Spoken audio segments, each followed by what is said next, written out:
Se ti dicessi, guarda la scacchiera e immaginati re bianco in D1, alfiere bianco in D3, torre bianca in E6, adesso passiamo ai neri, cavallo nero in C1, pedone in H2, pedone in F5, re in G5.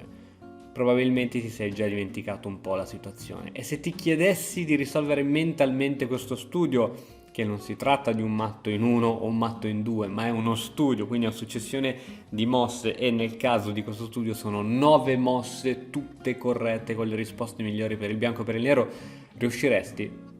Non penso, altrimenti non staresti qui a guardare questo video. Ciao e benvenuto in mattoscacco.com. In questo nuovo video voglio mostrarti quello che è in grado di fare un gran maestro. Iniziamo a posizionare i pezzi che ti ho detto sulla scacchiera, così iniziamo anche noi comuni mortali a visualizzare. Questo è uno studio che è stato sottoposto a Wesley So, l'ottavo giocatore più forte al mondo di scacchi, super gran maestro, quindi al di sopra dei 2700 punti elo. E questa gente, ragazzi, non è normale. Questa gente non è normale proprio in nessun modo. Non è normale. Sapete perché? Perché questa gente ti risolve queste cose mentalmente.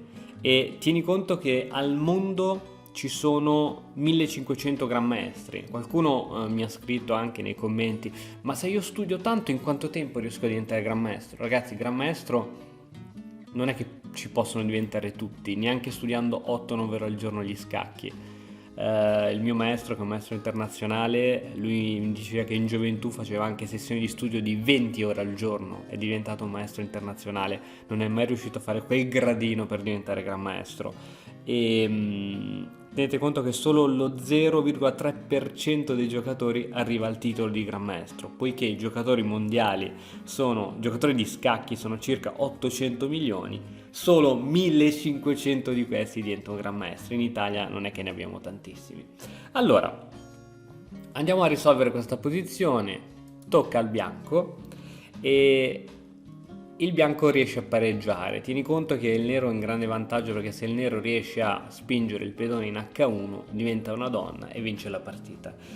E guarda So che cosa è riuscito a vedere tutto mentalmente. È riuscito a vedere il alfiere in E4. Alfiere in E4 tiene questa casa, il che costringe il nero a catturare.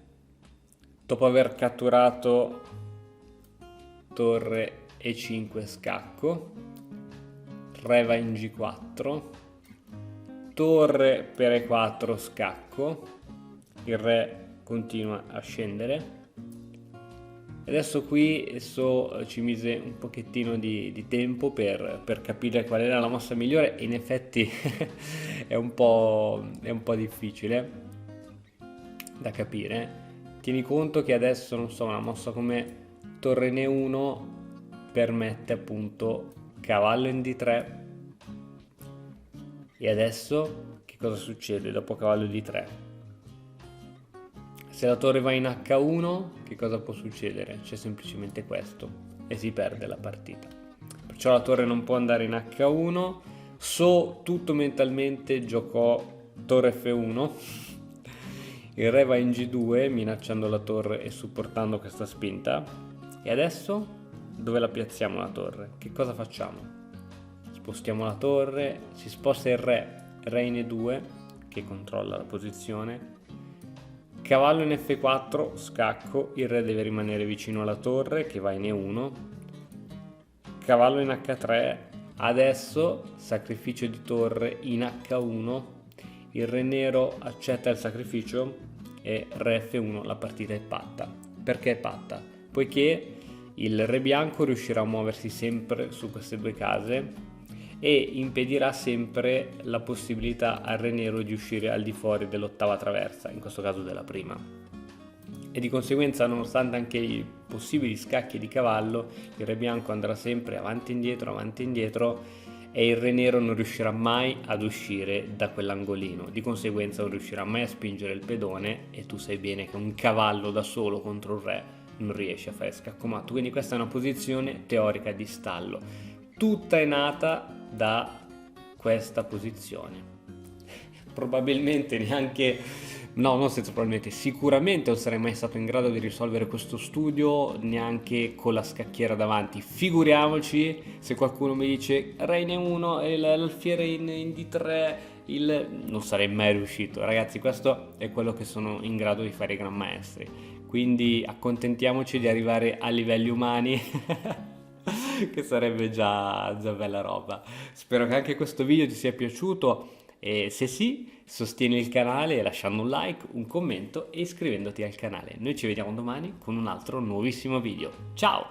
E ora per continuare che cosa posso fare? Beh, innanzitutto ti consiglio di iscriverti al nostro canale in modo tale da non perderti le nuove video lezioni. E poi puoi vedere il video che è stato più cliccato in questa settimana. Ci vediamo, ciao!